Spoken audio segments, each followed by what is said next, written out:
बोल न्यूज़ के senior anchor Arshad शरीफ की शहादत पर ओवरसीज़ पाकिस्तानी भी गमज़दा। लंदन में कीनिया के सफारत खाने के बाहर बैरून मुल्क मुकीम पाकिस्तानी जमा हुए और 1 मिनट की खामोशी इख्तियार की गई। शमें भी रोशन की गई।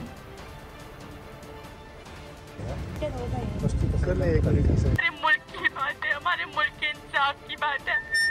अरशद शरीफ का क्या कसूर था?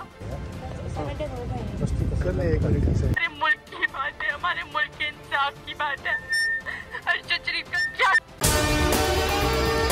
और अगर आपको हमारी ये वीडियो पसंद आई है तो लाइक पर क्लिक कीजिए।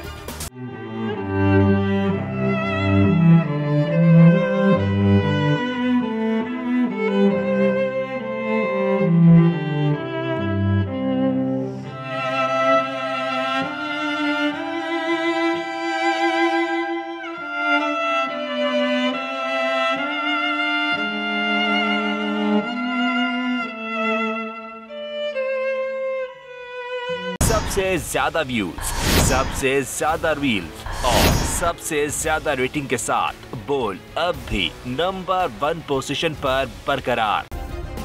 सब्सक्राइब करें और बेल दबाएं ताकि कोई खबर रह न जाए।